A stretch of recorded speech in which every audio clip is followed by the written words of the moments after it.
ദൈവനാമത്തിന് ഉണ്ടായിരിക്കട്ടെ. ഏറെ ബഹുമാനപ്പെട്ട ഷൈജു അച്ഛൻ, ഏറെ ബഹുമാനപ്പെട്ട ജോബി അച്ഛൻ, വിശ്വാസികളുടെ സമൂഹം, നമ്മുടെ കൺവെൻഷൻ്റെ അവസാനത്തെ ദിവസമാണ്. ഇന്നലെ നമ്മൾ ആരംഭത്തിൽ നിങ്ങളോട് പങ്കുവെക്കാൻ ആഗ്രഹിച്ചത് ദൈവരാജ്യത്തെക്കുറിച്ചാണ്. ദൈവരാജ്യം എന്നാൽ ഭക്ഷണവും പാനീയവുമല്ല, നീതിയും സമാധാനവും പരിശുദ്ധാത്മാവിലുള്ള ഒരു സന്തോഷത്തിൻ്റെ അനുഭവമാണ്. ആ അനുഭവം എന്ന് പറയുന്നത് നിങ്ങളിലാണ്, നിങ്ങളുടെ ഇടയിലാണ്. ദൈവരാജ്യം നിങ്ങളുടെ ഇടയിലാണ്. മൂലഗ്രന്ഥത്തിൽ പറഞ്ഞിരിക്കുന്ന ദൈവരാജ്യം നിങ്ങളിലാണ്. അങ്ങനെയാണെങ്കിൽ നരകം എവിടെയാണെന്നാണ് നമ്മൾ ചിന്തിച്ചത്. അതും നമ്മളിലാണ്. ഇതിലേത് തിരഞ്ഞെടുക്കണമെന്ന് തീരുമാനിക്കേണ്ടത് നമ്മളാണ്. അതിന് വേണ്ട നടപടി നമ്മൾ നമ്മുടെ ജീവിതത്തിൽ എടുക്കേണ്ടിയിരിക്കും. ദൈവരാജ്യത്തിലേക്കുള്ള നമ്മുടെ അകലം എന്ന് പറയുന്നത് ഈ ഭൂമിയിലെ ഏറ്റവും ചെറിയവനിലേക്കുള്ള അകലമാണെന്ന് ലോകത്തെ ബോധ്യപ്പെടുത്തിക്കൊണ്ടാണ് യേശു ഈ ഭൂമിയിൽ ജനിച്ചത്. രക്ഷകനെ തേടി യാത്ര ചെയ്ത ഗതികെട്ട ആട്ടിടയന്മാർക്ക് സംഭവിച്ചത് അതിനേക്കാൾ ഗതികെട്ട ഒരു കുഞ്ഞിനെയാണ് അവർ കണ്ടെത്തിയത് രക്ഷകനായി.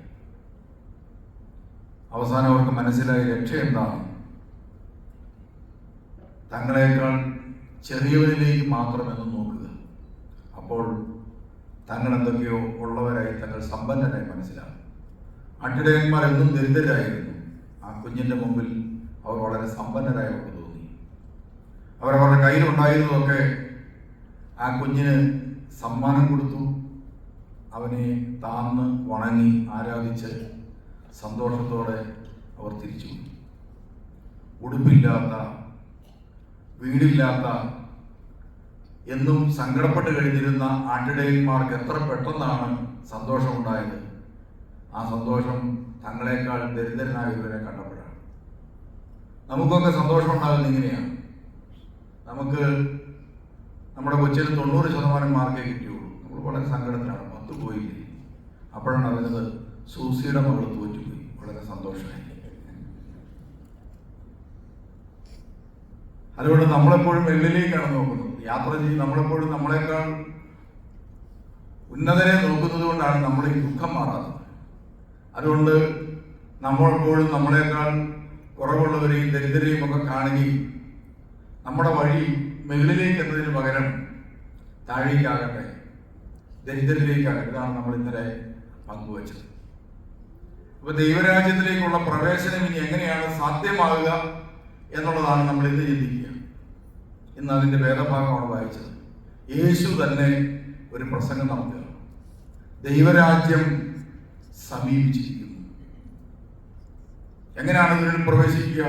മാനസാന്തരപ്പെട്ട് സുവിശേഷത്തിൽ വിശ്വസിക്കുക. അവ 2 കാര്യങ്ങൾ പ്രധാനമായിട്ട് നടക്കേണ്ടിയിരിക്കുന്നു. ദൈവരാജ്യ അനുഭവം വരാൻ വളരെ സമീപത്താണ്, നമ്മുടെ തൊട്ടടുത്താണ് സന്തോഷവും സമാധാനവും. ഒത്തിരി ഒരു യാത്രയൊന്നും ആവശ്യമില്ല. ഹിമാലയത്തിൽ പോയി താമസിക്കേണ്ട കാര്യമൊന്നുമില്ല. തൊട്ടടുത്താണ് ഈ ദൈവരാജ്യം. തൊട്ടടുത്താണെന്ന് ക്രിസ്തുവാണ് പറയുന്നത്.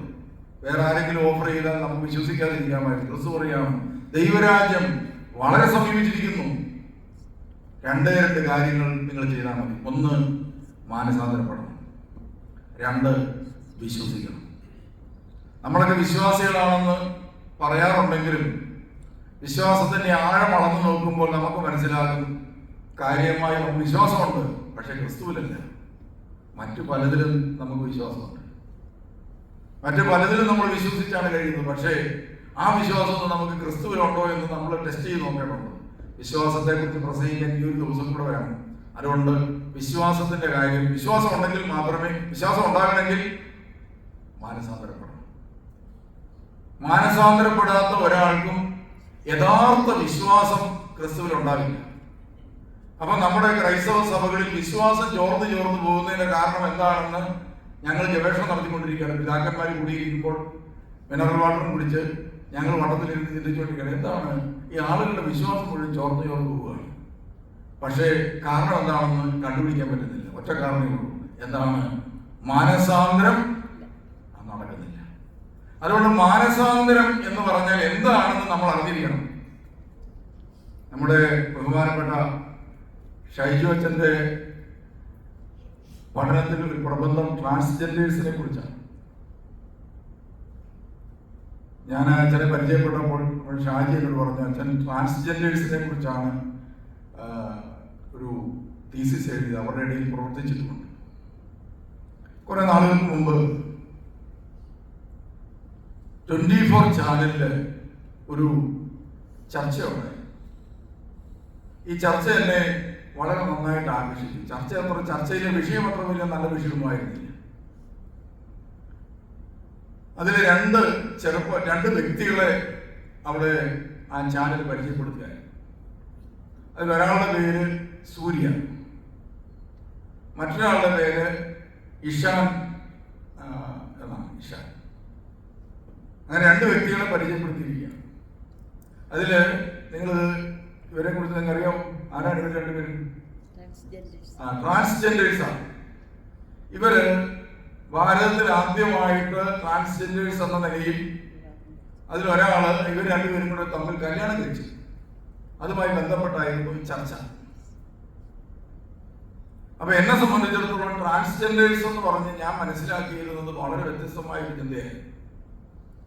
ഈ നോർത്ത് ഇന്ത്യയിലേക്കൊക്കെ ട്രെയിനിൽ പോകുമ്പോൾ സാരി ഉടുത്ത് വളരെ ഞെക്കി, എന്നാൽ ചിലപ്പോൾ കപ്പട മീശയൊക്കെ ഉള്ള ആളുകൾ നമ്മുടെ പൈസ. സത്യത്തിൽ ഞാനിങ്ങനെ പല ഡൽഹിക്കൊക്കെ യാത്ര ചെയ്യാറുണ്ട്. എനിക്ക് പേടിയാണ്. ഞാൻ വെളിയിൽ കയറി കിടക്കും. ഇവർ വരുമ്പോൾ ഇവർ തോണ്ടി വിളിക്കും.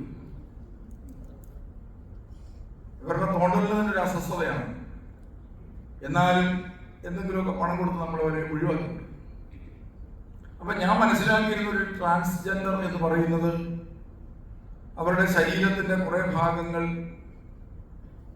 സ്ത്രീയുടേത് പോലെ ആയിരിക്കാം, അല്ലെങ്കിൽ പുരുഷൻ്റേത് പോലെ ആയിരിക്കാം. കുറെ ശരീരഭാഗങ്ങൾ മറ്റൊരു ജെൻഡറായി ഡെവലപ്പ് ചെയ്യുന്ന ആളുകളാണ് ട്രാൻസ്ജെൻഡേഴ്സ് എന്നാണ് ഞാൻ തെറ്റിദ്ധരിച്ചത്.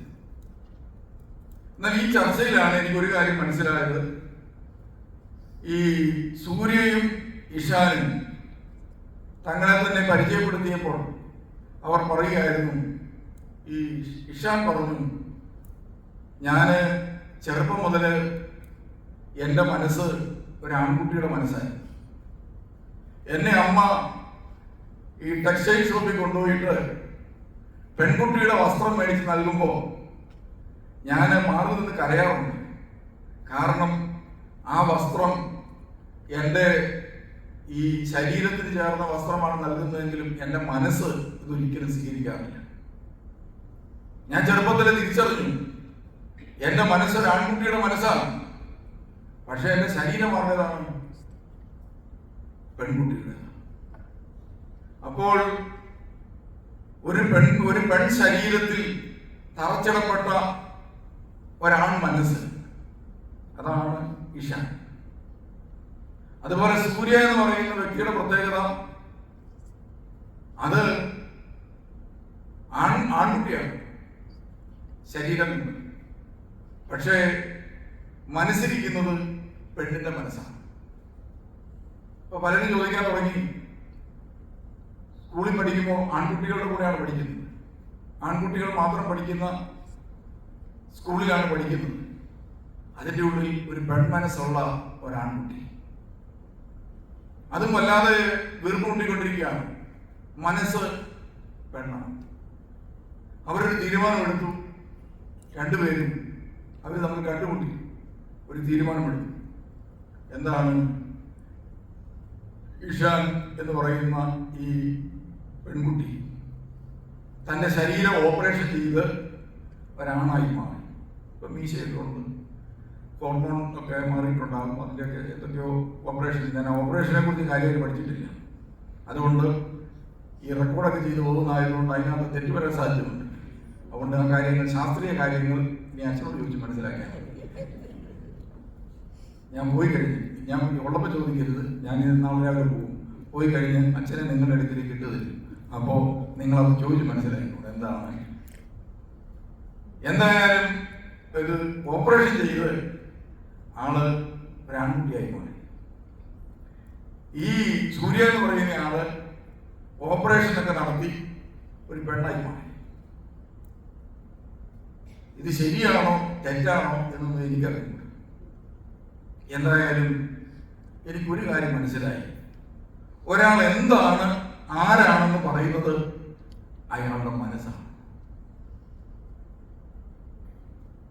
ഒരാളുടെ ശരീരം ഒന്നും മനസ്സ് മറ്റൊന്നുമായി മാറുമ്പോൾ അയാൾ ട്രാൻസ്ജെൻഡർ എന്നാണ് വിളിക്കുന്നത്. അപ്പൊ ഞാനിങ്ങനെ ഈ ചർച്ച കഴിഞ്ഞ ഉടനെ എനിക്ക് ഏത് ചർച്ച കേട്ടാലും അവസാനം ക്രിസ്തുവിൽ വന്ന് അവസാനിക്കും. അതാണ് പ്രത്യേകത. ഏത് സിനിമ കണ്ടാലും, ഞങ്ങൾ ഒരു കാലത്ത് ഈ ധ്യാനം ഒക്കെ നടത്തിക്കൊണ്ടിരിക്കുന്ന അച്ഛനായിരുന്ന കാലത്ത് സിനിമ കാണുന്നില്ല. അപ്പൊ എന്റെ കൂടെയുള്ള 100 ശിഷ്ടം ശുശ്രൂഷകരുണ്ട്. ഞാൻ പറയുന്നത് ടി വിയിലൂടെ നോക്കിപ്പോകില്ല, പ്രാർത്ഥിച്ചുകൊണ്ടിരുന്നു എപ്പോഴും. ഞാൻ വളരെ തീവ്രമായ പ്രാർത്ഥനക്കാരനായിരുന്നു. അച്ഛനായിരിക്കുമ്പോൾ സിനിമയൊന്നും കണ്ടിട്ടില്ല ആ കാലത്ത്. പണ്ട് കോളേജിൽ കണ്ട കാലം പിന്നീട് കണ്ടിട്ടേ. അങ്ങനെ ഇരിക്കുമ്പോഴാണ് ഒരു ദിവസം ഞങ്ങളൊരു വയനാട് യാത്ര നടത്തുകയാണ്, ഒരു ധ്യാനത്തിന് പോവുക. അപ്പൊ ഞാനിങ്ങനെയൊക്കെ പറഞ്ഞിട്ടുള്ളതുകൊണ്ട് അപ്പോഴാണ് ഒരു വീഡിയോ കോച്ച് ബസ്സിലാണ് പോകുന്നത്. ബസ്സിൽ കയറി ഉടനെ അവർ സിനിമ കണ്ടിട്ട് ഞാൻ ഏറ്റവും പുറകിലായിരിക്കും. ഞാൻ നോക്കുമ്പോൾ ഞങ്ങളുടെ ടീം അംഗങ്ങളെല്ലാം കീഴോട്ട് വന്നിരിക്കുകയാണ്. അവർക്ക് താല്പര്യമില്ലാഞ്ഞിട്ടല്ല, ഞാൻ പുറകിലിരിക്കുന്നത് കൊണ്ടാണ്. അഭിഷേകം നഷ്ടപ്പെടുത്തി എങ്ങാനും അവിടെ ചെന്ന് കഴിഞ്ഞപ്പോൾ സിനിമ കണ്ട് അഭിഷേകം പോയെങ്കിൽ ധ്യാനം കുളമാകുമല്ലോ എന്ന് ഓർത്തിട്ട് എന്നെ പേടിച്ചിട്ട് അവരെല്ലാം കീഴോട്ട് വന്നിരിക്കുകയാണ്. വല്ലവരും ഉറങ്ങുന്നു. അപ്പൊ ഞാനിങ്ങനെ ചിന്തിച്ചു, ഞാൻ വളരെ സ്വതന്ത്രനാണ്. ഞാൻ പോകുന്ന ബസ്സിൽ ഒരു നല്ല സിനിമ ദൈവം തമ്പുരാൻ ഉണ്ടെങ്കിൽ പിന്നെ ഞാനത് കണ്ടേക്കാമെന്ന് ഓർത്ത് ഞാൻ സിനിമ കണ്ടു. ഇവരെല്ലാം കുടിയിരിക്കുന്നു തുടങ്ങി. ഞാൻ സിനിമ കണ്ടു. ആ സിനിമ എന്ന് പറഞ്ഞ കീർത്തിചക്ര എന്ന് പറഞ്ഞൊരു സിനിമയായിട്ട്. സത്യത്തിൽ ഈ സിനിമ തീർന്നതോടുകൂടി എൻ്റെ ഒരു വലിയ ധ്യാനം പൂർത്തിയായി. ഒരു രാജ്യത്ത് പട്ടാളക്കാർ പണം മേടിച്ച്, ശമ്പളം മേടിച്ചിട്ടാണ് അവരെ അപ്പോയിന്റ് ചെയ്തിരിക്കുന്നത്. ഭക്ഷണം കൊടുത്ത് ശമ്പളം കൊടുത്ത് ഈ രാജ്യം അവരാക്കിയിരിക്കുകയാണ്. ആ രാജ്യത്തിന് വേണ്ടി അവസാനത്തെ തുള്ളി രക്തം പോലും ജീവൻ പോലും കൊടുത്തുകൊണ്ടാണ് അവർ അതിർത്തിയിൽ യുദ്ധം ചെയ്യുന്നത്. അങ്ങനെയാണെങ്കിൽ ക്രിസ്തുവിൻ്റെ പട്ടാളക്കാരായ ഞങ്ങൾ സത്യത്തിൽ എന്തു കൊടുത്താണ് ക്രിസ്തുവിൻ്റെ രാജ്യത്തിന് വേണ്ടി യുദ്ധം ചെയ്യേണ്ടതെന്നൊരു ചിന്തയിൽ എൻ്റെ മനസ്സ് അവസാനിച്ചു. പിറ്റേ ദിവസം എനിക്ക് വളരെ വീറോടുകൂടി പ്രസംഗിക്കാൻ പറ്റി. അപ്പൊ ഞാൻ പറഞ്ഞു വന്നത്, എന്ത് കേട്ടാലും എനിക്ക് അവസാനം അത് ഒരു ധ്യാനമായി മാറും. ഈ ചർച്ച കഴിഞ്ഞു. ആ ചർച്ച കുറച്ച് വയലന്റ് ആയിട്ടുള്ള ചർച്ചയൊക്കെ ആയിട്ട് മാറുന്നുണ്ട്. ഇമാമൊക്കെ ഉണ്ട്, ഇമാമിനെയൊക്കെ എടുത്തിട്ട് അവർ രണ്ടുപേരും പൂശുന്ന ഭാഗമൊക്കെ ഉണ്ട് അതിനകത്ത്. എന്നാൽ ഈ ചർച്ച കഴിഞ്ഞപ്പോൾ എന്റെ മനസ്സിലേക്ക് വന്നൊരു കാര്യം ഇതാണ്, ഞാൻ ഒരു ബിഷപ്പാണ്. എന്നെ കാണുമ്പോഴേ നിങ്ങൾക്ക് മനസ്സിലാവും, ഒരു 8 മീറ്റർ തുണി ഉള്ളൊരു വലിയ കുപ്പായം. ഞാനൊരു ബിഷപ്പാണെന്ന് നിങ്ങൾക്ക് മനസ്സിലാകാനായിട്ട് വേണ്ടിയിട്ടാണ് ഇട്ടിരിക്കുന്നത്. ഇല്ലേ പാൻറ് കണ്ടുകൊണ്ട് നിങ്ങൾ വന്ന പോലെ വന്നാൽ പോലെ. ഞാനിപ്പോൾ കുറേ കൂടെ ഒരു ജീൻസൊക്കെ ഇട്ട് കുഞ്ഞൊക്കെ ഇട്ട് ഇതിലേക്ക് കയറി വന്നാൽ നിങ്ങൾ എന്നെ എങ്ങനെ മനസ്സിലാക്കും? അപ്പൊ എന്നെ നിങ്ങൾക്ക് ഐഡന്റിഫൈ ചെയ്യാൻ വേണ്ടിയിട്ടുള്ള ഒരു ശരീരഭാഷ എനിക്കുണ്ട്. അതിന്റെ ഉള്ളിൽ ഒരു ചുവന്ന കുപ്പായം. ഇത് കണ്ടാൽ നിങ്ങൾക്ക് മനസ്സിലാവും, എല്ലാവർക്കും മനസ്സിലാവണമെന്നില്ല. ഞാനൊരിക്കൽ UK എയർപോർട്ടിൽ കൂടെ യാത്ര ചെയ്യുക. എന്നെ ഒരാൾ കൊണ്ട് വിട്ടു എയർപോർട്ടിൽ. അപ്പോൾ ഏത് ഗേറ്റാണെന്ന് അറിയാത്തത് കൊണ്ട് എൻ്റെ മുമ്പിൽ നടന്ന സാഹിബിനോട് എന്നെ വിട്ട ആളുകൾ ചോദിച്ചു, ഇന്ന ഗേറ്റിലേക്ക് പോകുന്ന വഴിയല്ല, ഇങ്ങോട്ടാണ് പോകുന്നത്. അയാൾ കൃത്യമായി പറഞ്ഞു. അയാൾ പറഞ്ഞ് അവിടെ ചെന്നിട്ട് ലെഫ്റ്റിലേക്ക് പോകണം, അത് കഴിഞ്ഞ് റൈറ്റിൽ പോകണം എന്നൊക്കെ പറഞ്ഞു. എന്നെ വിട്ടയാൾ തിരിച്ചുപോയി. ഞാൻ യാത്ര ചെയ്ത് കുറച്ച് മുന്നോട്ട് പോയി കഴിഞ്ഞപ്പോൾ ഇയാൾ ലെഫ്റ്റ് പറഞ്ഞപ്പോൾ ഞാൻ റൈറ്റാണ് പോയത്. അപ്പോൾ ആ സാഹിബ് എന്നെ കാണാത്തതുകൊണ്ട് തിരിച്ച് നടന്ന് എന്ന് എന്നെ വിട്ടയാളെ കണ്ടിട്ട് പറഞ്ഞു, നിങ്ങളിപ്പോൾ ഇവിടുന്ന് കയറ്റിവിട്ട തലയിൽ ഫ്ലവർ വെച്ച ഒരു മനുഷ്യനില്ലേ? അയാൾ വഴുതിട്ട് പോയത്. അപ്പൊ ആ സാഹിബിനെ സംബന്ധിച്ചിടത്തോളം ഞാൻ തലയിൽ ഫ്ലവർ വെച്ച ആളാണ്. പക്ഷെ നിങ്ങൾക്ക് മനസ്സിലാകും, അത് നിങ്ങൾക്ക് നിങ്ങളുടെ മനസ്സിൽ ചെറുപ്പം മുതലേ ഈ വേഷം അറിയാവുന്നത് കൊണ്ട് ഒരു ബിഷപ്പാണ് എന്ന് വളരെ പെട്ടെന്ന് നിങ്ങൾക്ക് മനസ്സിലാകും. പക്ഷെ സായിക്ക് മനസ്സിലായത് തലയിൽ ഫ്ലവറൊക്കെ വെച്ച് ഒരു മനുഷ്യൻ. സത്യത്തിൽ പിന്നീട് എനിക്ക് UK എയർപോർട്ടിൽ കൂടെ പോകാനായിട്ട് വളരെ മനപ്രയാസം തോന്നിയതുകൊണ്ട് എനിക്ക് ചാർജ് ഉണ്ടായിരുന്നു. 3 വർഷം UK ചാർജ് ഉണ്ടായിരുന്നു. പിന്നെ ഞാനവിടെ പോയിട്ടില്ല. കാരണം സായിപ്പന്മാർ നമ്മളെ കാണുമ്പോൾ അങ്ങനെയൊക്കെ കാണുന്നില്ല. അപ്പൊ ഈ വേഷമൊക്കെ ധരിച്ച് ഞാൻ നിൽക്കുകയാണ്. പക്ഷേ ഈ വേഷം ധരിച്ചതുകൊണ്ട് ഞാൻ ആരാധികല, ഞാൻ ബിഷപ്പാണ്. എനിക്ക് സഭ ഈ അധികാരവും ഈ അഭിഷേകം തന്നു, അതുകൊണ്ട് മാത്രം ഞാൻ ബിഷപ്പാകുന്നില്ല. ഞാനിത് സ്വീകരിക്കണം. ഞാനിത് സ്വീകരിക്കുക എന്ന് പറഞ്ഞാൽ അതിന്റെ അർത്ഥം എന്റെ മനസ്സ് ഒരു ഇടയന്റെ മനസ്സായിരിക്കണം. അപ്പോഴാണ് ഞാനൊരു യഥാർത്ഥ ഇടയനാകുന്നത്. എന്റെ മനസ്സ് ഒരു സിനിമാ നടന്റെ മനസ്സും എന്റെ കുപ്പായം ഒരു ബിഷപ്പിന്റെ കുപ്പായമാണെങ്കിൽ എന്റെ പ്രവൃത്തിയിലെല്ലാം ഞാൻ എപ്പോഴും എങ്ങനെയായിരിക്കും? ഒരു സ്റ്റാർ രൂപത്തിലായിരിക്കും നടക്കുന്നത്. നമ്മുടെ സഭ നേരിടുന്ന കുറച്ച് പ്രശ്നങ്ങളിൽ ഒന്നിതാണ്. ഇപ്പൊ ഒരു പുരോഹിതൻ, ആ പുരോഹിതന്റെ മനസ്സ് പുരോഹിതന്റെ മനസ്സായിരിക്കണം. ശരീരം അങ്ങനെ, വസ്ത്രം അങ്ങനെ, പക്ഷേ മനസ്സെങ്ങനെയായിരിക്കണം? ഒരാളൊരു പുരോഹിതനാണെങ്കിൽ ആ മനസ്സെങ്ങനെയായിരിക്കണം? ആ മനസ്സ് ഒരു പുരോഹിതന്റെ മനസ്സായിരിക്കണം. നിങ്ങൾക്ക് എത്ര സന്തോഷമായി! ബിഷപ്പിന്റെയും അച്ഛന്റെയും കുറ്റം പറയുകയാണെങ്കിൽ ആളുകൾക്ക് എന്ത് സന്തോഷമാണ്. അങ്ങനെയാണെങ്കിൽ ഒരു ക്രിസ്ത്യാനി യഥാർത്ഥ ക്രിസ്ത്യാനി ആകണമെങ്കിൽ ആ ക്രിസ്ത്യാനിയുടെ മനസ്സ് ക്രിസ്തുവിന്റെ മനസ്സാകണം. അപ്പോഴാണ് അയാൾ എന്താകുന്നത്? ഒരു ക്രൈസ്തവനായി മാറുന്നത്. നമ്മളൊന്ന് ഓർക്കണം, നമ്മളെയൊക്കെ മാമോദീസ മുക്കിയവരാണ്. മാമോദീസ മുഖം എന്താ ചെയ്യുന്നത്? റോമാലേഖന 6-ാം അധ്യായത്തിൽ മാമോദീസയെ കുറിച്ചൊരു ഡെഫിനേഷൻ പറയുന്നു. റോമ 6-3 വചനം. വിശുദ്ധ പൗലോസ് അപ്പോസ്തലൻ റോമർക്ക് എഴുതിയ ലേഖനത്തില് 6-ാം അധ്യായം 3 വചനം, യേശു ക്രിസ്തുവിനോട് ഐക്യപ്പെടുവാൻ വേണ്ടി മാമോദീസ മുങ്ങിയിരിക്കുന്ന നിങ്ങൾ അവന്റെ മരണത്തോട് ഐക്യപ്പെടുവാൻ വേണ്ടിയിട്ടാണ് മാമോദീസ മുങ്ങിയിരിക്കുന്നത്.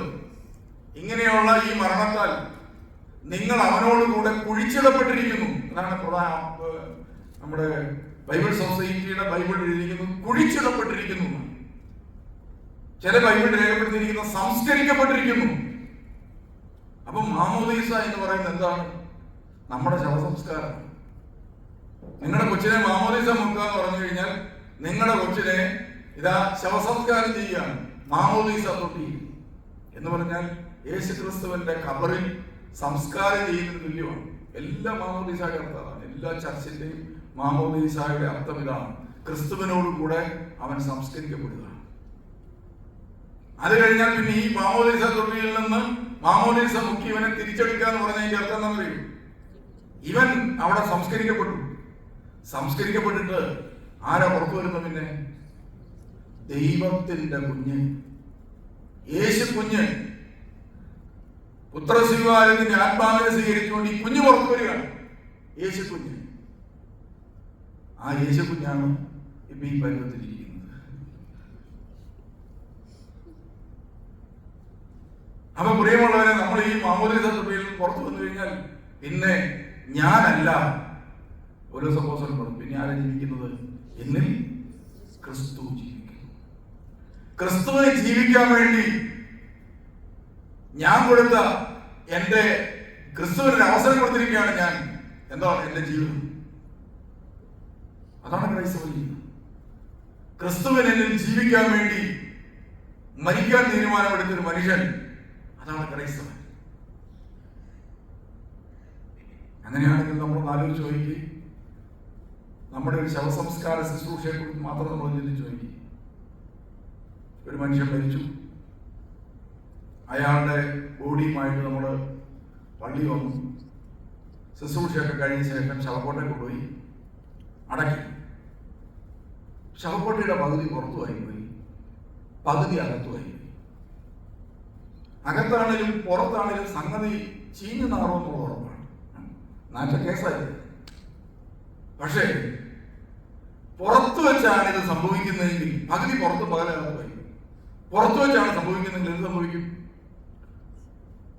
സംസ്കാരം ശരിയായില്ലെങ്കിൽ ഇത് പതുക്കെ ചെയ്യാൻ പുറത്ത് ചീഞ്ഞു കഴിഞ്ഞാൽ സംഭവിക്കാൻ പോകുന്നത് കുറെയൊക്കെ മൃഗങ്ങൾ, ഈ നായ്ക്കളൊക്കെ കടിച്ചുകൊണ്ട് പോകും. നാട്ടിലൊക്കെയാണ്. ഇവിടെ പിന്നെ തെരുവ് നായില്ല.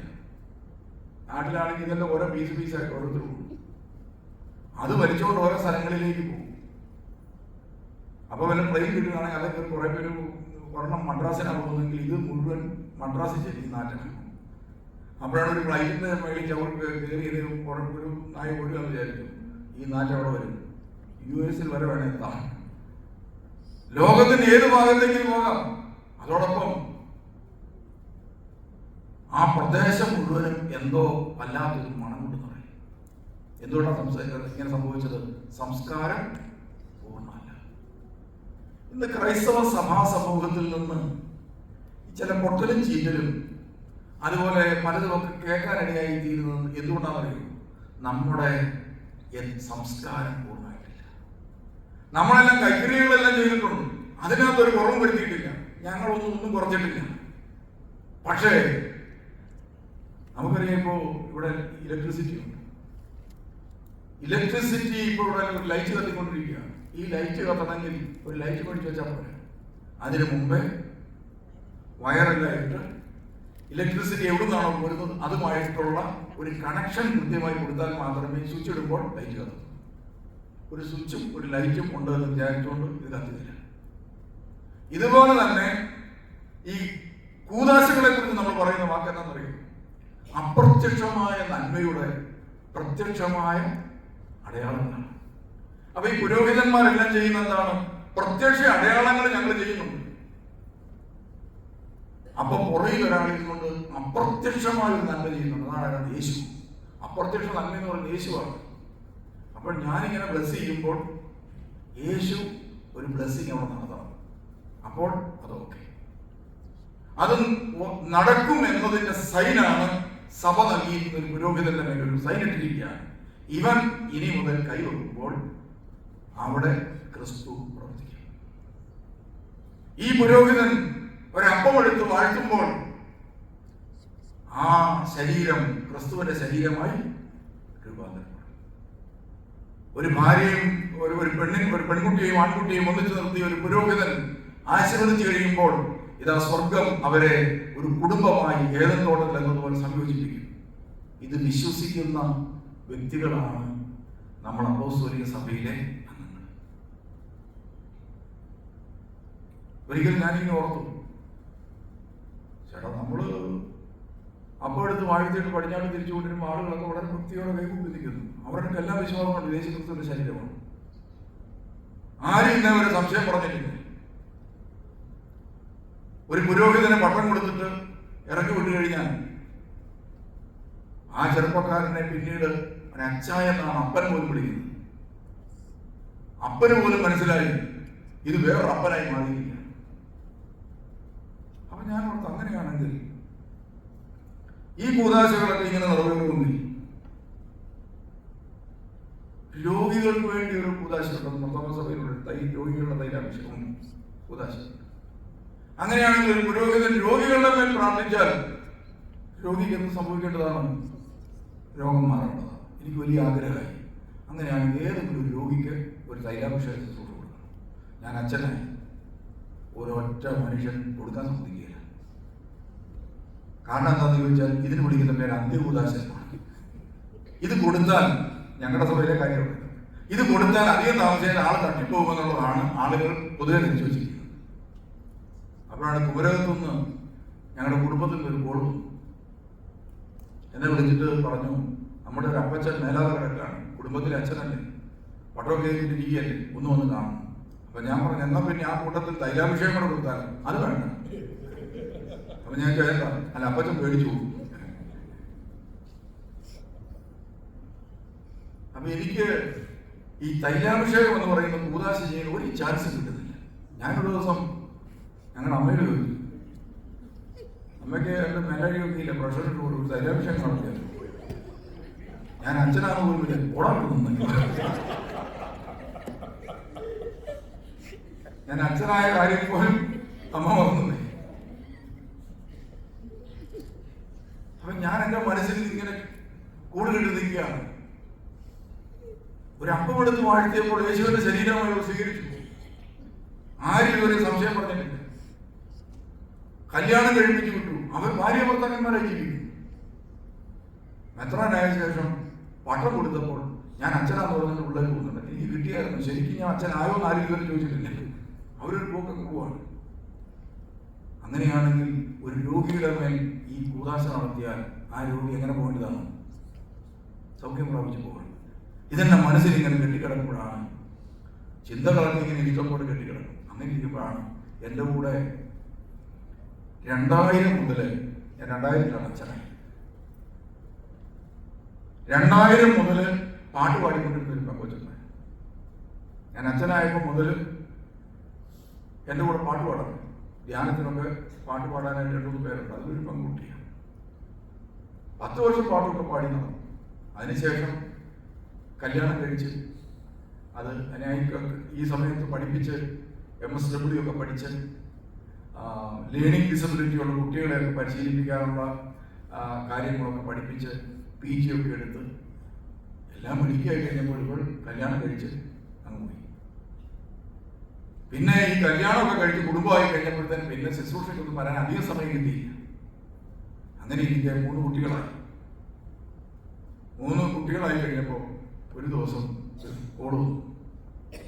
ആ കോള് ഇതായിരുന്നു: ഇവൾ പെട്ടെന്ന് അബോധാവസ്ഥയിലായി,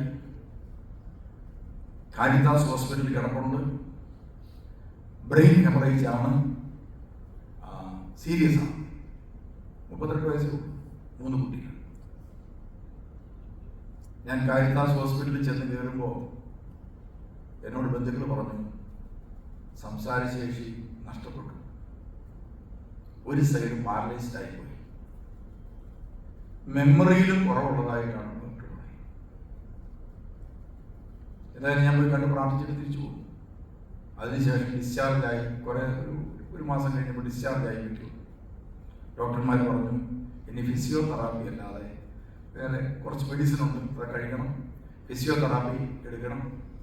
പിന്നെ ആദ്യമായി ആരോട് സംസാരിക്കാൻ ശ്രമിക്കേണ്ട, കാരണം സംസാരിക്കുമ്പോൾ അതൊക്കെ മാറിയും പോകുന്നു, ഇങ്ങനെ വല്ലാത്ത വികൃതമായ സ്വരങ്ങളായി മാറും. അതുകൊണ്ട് സംസാരിക്കാൻ മറ്റുള്ളവർക്ക് ഭയം തോന്നും. അതുകൊണ്ട് നമ്മൾ അമിതമായി സംസാരിക്കരുത്. അവരുടെ സംസാരക്കാരിയാണ്. അങ്ങനെ വീട്ടിൽ ഡിസ്ചാർജ് ആയി. ഞാനൊന്ന് പ്രാർത്ഥിക്കാമെന്ന് വിചാരിച്ച് വീട്ടിലേക്ക് കയറിച്ചു. 2000 മുതൽ 10 വർഷം കർത്താവിനെ സ്തുതിച്ചിട്ട് ഒരു റിസൾട്ട് കിട്ടിയിരിക്കുന്നത് എന്നെ വല്ലാതെ വിഷമിപ്പിച്ചത്. 3 കുഞ്ഞുങ്ങൾ. ഈ 3 കുട്ടികൾ തങ്ങളുടെ കുട്ടിയാണെന്ന് തിരിച്ചറിയാൻ പറ്റുന്നില്ല.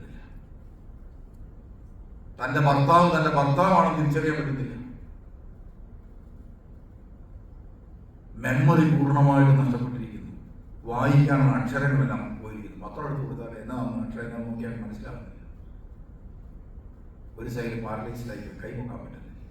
ഇത് നമ്മൾ മനസ്സിലാക്കുന്നപ്പോഴാണെന്നറിയോ, വീട്ടിലേക്ക് ഡിസ്ചാർജ് ചെയ്യുമ്പോൾ കാറിൽ നടക്കാൻ നോക്കിയപ്പോഴാണ് മനസ്സിലാകുന്നത് എനിക്ക് ശരീരം തളർന്നിരിക്കുകയാണ്. അങ്ങനെ അവള് വളരെ വിഷമിച്ചിരിക്കുന്നത് കണ്ട് ഞാൻ പ്രാർത്ഥിക്കാൻ വേണ്ടി ചെന്നതാണ്. സത്യത്തിൽ നമ്മളൊക്കെ മനുഷ്യരല്ലേ. ഞാൻ ചെന്ന് കയറി കുറേ നേരം ഇരുന്നു, എല്ലാം കേട്ടു.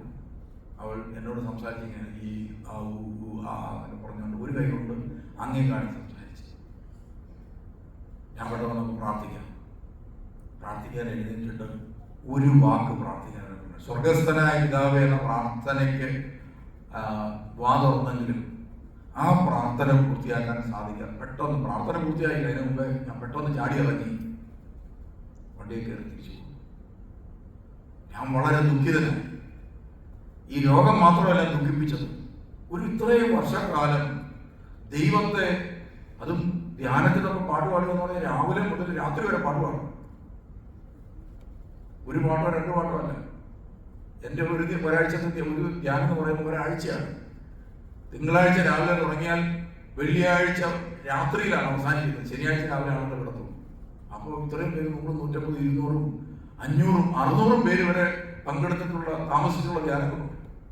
അതിലെല്ലാം മണിക്കൂറുകളിൽ നിന്ന് പാട്ടുകളിലും ആരാധനകളിലും സജീവമായി പങ്കെടുക്കേണ്ടതുണ്ട്. അങ്ങനെ നിന്നിട്ട് ഇതിനൊന്നും കാര്യമായി ഞാൻ പ്രതിഫലം വാങ്ങിക്കാറില്ല. അതുകൊണ്ട് ഞാൻ പ്രതിഫലം കൊടുക്കാറില്ല. ഇതിനെല്ലാം ഫ്രീ ആയിട്ടാണ് ശുശ്രൂഷ ചെയ്തത്, പൈസ ഉണ്ടായിട്ടല്ല. വണ്ടിക്കൂലി പോലും അന്നത്തെ കാലത്ത് കൊടുക്കാറില്ല. പിന്നീട് ഡെവലപ്പ് ചെയ്തപ്പോഴാണ് എന്തെങ്കിലും വണ്ടിക്കൂലി അങ്ങനെയൊക്കെ കൊടുക്കാറുണ്ട്. എനിക്ക് വളരെ ദുഃഖമായി. അപ്പൊ ചിലരൊക്കെ പറയാൻ തുടങ്ങി, ആത്മീയ ശുശ്രൂഷയ്ക്ക് ഇറങ്ങി തിരിച്ചാൽ ഇതാണ് പിശാചി കയറിലടിക്കും, അതുകൊണ്ട് സൂക്ഷിക്കണം എന്നൊക്കെ ആളുകൾ പറയുന്നു. എന്തായാലും ഞാൻ തിരിച്ചു പോകും. പിറ്റേ 2 ദിവസം കഴിഞ്ഞിട്ടാണ് തോന്നുന്നു ഭർത്താവ് ഈ പെൺകുട്ടിയുമായിട്ട് ധ്യാന കേന്ദ്രത്തിൽ, തൂത്തുട്ടി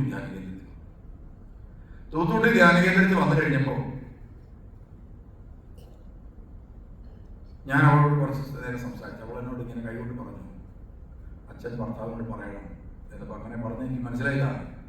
ഈ എന്നൊക്കെ പറഞ്ഞ് ഇങ്ങനെ ചൂണ്ടിക്കാണിച്ച് പറഞ്ഞു, ഇങ്ങനെ മാല കാണിച്ചു. വേറൊരു കല്യാണം കഴിക്കാൻ പറയണം കുഞ്ഞുങ്ങളെ നോക്കാൻ.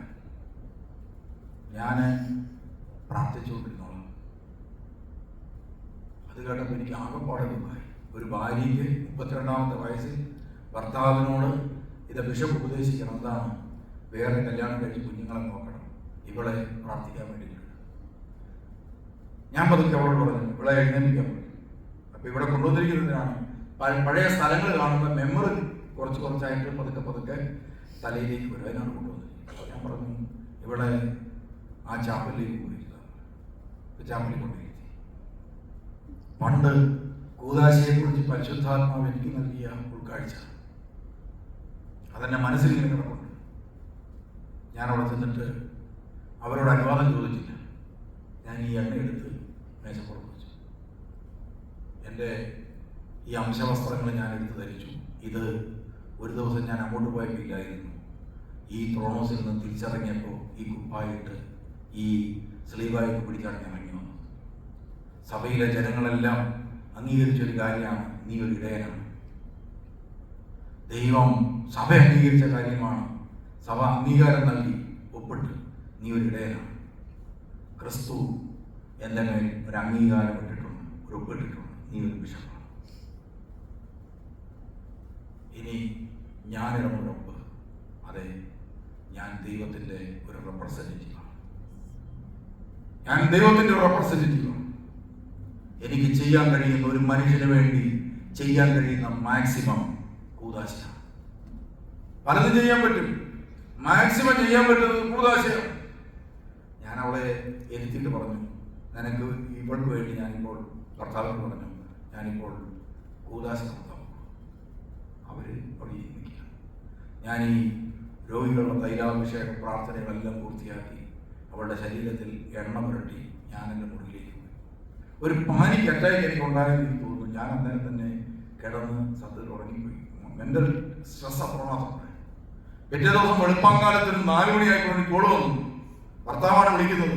ഭർത്താവ് പറഞ്ഞു, അച്ഛാ ഒരു വലിയ കാര്യം നടന്നിരിക്കുന്നു. ഞാൻ ചോദിച്ചു, എന്താണ്? ഇവിടെ രാവിലെ എഴുന്നേറ്റിട്ട് എന്നെ പേര് വിളിച്ചു. ഞാൻ ലൈറ്റിട്ട് കണ്ണു തുറന്ന് നോക്കിയപ്പോൾ, 1 മാസമായിട്ടും സംസാരിക്കാൻ വരാത്തപ്പോൾ പേര് വിളിക്കുന്നത് കേട്ടപ്പോൾ ഞാൻ കണ്ണു തുറന്ന് നോക്കിയപ്പോൾ ഇതാ അവൾ സംസാരിക്കാൻ തുടങ്ങി. അവൾ വചനങ്ങളാണ് പറഞ്ഞുകൊണ്ടിരുന്നത്. പണ്ട് പഠിച്ച വചനങ്ങളെല്ലാം ഇങ്ങനെ പറഞ്ഞുകൊണ്ടിരിക്കുകയാണ്. അപ്പൊ ഞാൻ പറഞ്ഞു, എടി നീ ഒന്ന് പതുക്കെ എഴുന്നേറ്റ് പോയി. എഴുന്നേറ്റപ്പോൾ ഇതാ പരിപൂർണ സൗഖ്യം, ശകലല്ല പൂർണ്ണ സൗഖ്യം. എഴുന്നേറ്റ് നടന്ന് ജോലിക്ക് പോയി. അവിടുന്ന് നേരെ കുളിച്ചൊരുങ്ങി അവർ രാവിലെ ഇതുപോലൊരു ധ്യാനം നടക്കുന്ന വേദിയിലേക്ക് പൂർണ്ണ സൗഖ്യപ്രദമായിട്ട് നടന്നു കയറി. അപ്പൊ എനിക്കൊരു കാര്യം മനസ്സിലായി, ഇതാ അപ്രത്യക്ഷ നന്മയുടെ പ്രത്യക്ഷ അടയാളങ്ങൾ ഇവിടെ നടക്കുമ്പോൾ അതിൻ്റെ പിന്നിൽ ആരൂടെയുണ്ട്? അതിൻ്റെ പിന്നിൽ യേശുണ്ട്. അങ്ങനെയാണെങ്കിൽ നമ്മൾ മനസ്സിലാക്കിക്കൊള്ളുക, ഈ കൂദാശകളിലൂടെ ഇങ്ങനെ ഒരു രൂപാന്തരീകരണം നടക്കുന്നുണ്ടെങ്കിൽ അത് ആദ്യം ഞാൻ അംഗീകരിക്കണം. അതുകൊണ്ടാണ് യേശു പറഞ്ഞത്, നിങ്ങൾ മാനസാന്തരപ്പെടണം. ശരീരത്തിന്റെ കാര്യം കർത്താവ് നോക്കിക്കോളും. നമുക്കൊരു ശരീരം, നമ്മൾ ആഗ്രഹിച്ച ശരീരമാണോ നമ്മൾ വീട്ടിരിക്കുന്നത്? നമ്മൾ ആഗ്രഹിച്ച ഷേപ്പാണോ? ഇല്ല. നമ്മൾ അമ്മയുടെ ഉദരത്തിൽ നിന്ന് രൂപപ്പെട്ടപ്പോൾ തന്നെ ദൈവം നമുക്കൊരു ശരീരം സജ്ജമാക്കി തന്നു. ദൈവം തന്ന ശരീരമാണ്.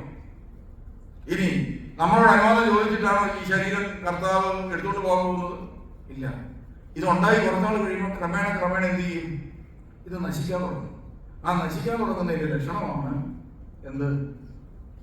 നമ്മുടെ ഈ മുഖം ചൊളിയുന്നതും താടി നരയ്ക്കുന്നതും പിന്നെ ആ തലമുടി നരയ്ക്കുന്നതുമാണ്. നമ്മളിൽ പലർക്കും അത് അംഗീകരിക്കാൻ മേലാത്തത് കൊണ്ടാണ് കരികലത്തിനകത്ത് അലവ് തിന്നത് പോലെ ചിലര് കുഴപ്പമൊന്നും ഉണ്ടായിട്ടല്ല. എന്താ ഇതിന്റെ അടയാളം പറയൂ? നീ ചാകാൻ പോവുകയാണെന്നുള്ള ഈ അടയാളം. പക്ഷെ നമ്മളങ്ങോട്ട് അംഗീകരിക്കാൻ നമുക്ക് മനസ്സുകൊണ്ട് അങ്ങോട്ട് അംഗീകരിക്കാൻ പറ്റില്ല. നമുക്കുള്ളതിനേക്കാൾ പക്ഷെ നമ്മുടെ പിള്ളേർക്കാണ്. ഈ അടുത്ത കാലത്ത് ഒരച്ഛൻ, ഞാൻ അബദ്ധത്തിൽ പറഞ്ഞു ഈ അച്ഛൻ എൻ്റെ കൂടെ പഠിച്ചതാണ്. ഉടനെ കൊച്ച വിളിക്കുന്നോണ്ട് എന്നെ ചെയ്തു പറഞ്ഞു, തിരുമേനിക്ക് വേറെ പണിയില്ലേ?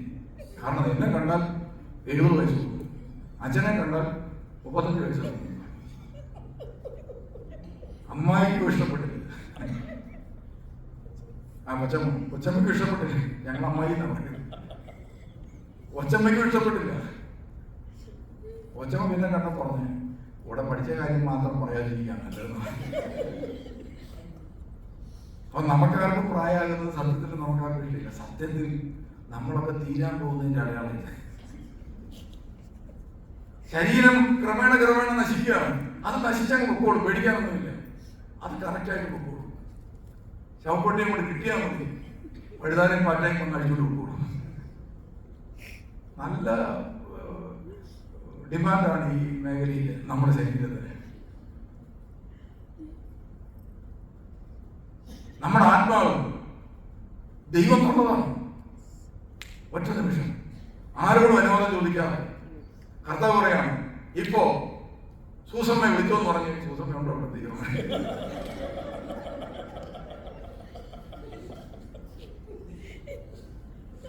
ഒരിക്കലും ധ്യാനം തുറന്നാണ്. ഞാൻ വിദേശത്ത് പോകേണ്ടതാണ്. ഞാൻ ധ്യാനം പ്രസംഗം കഴിഞ്ഞിട്ട് വേണമെങ്കിൽ എയർപോർട്ടിൽ പോകണം.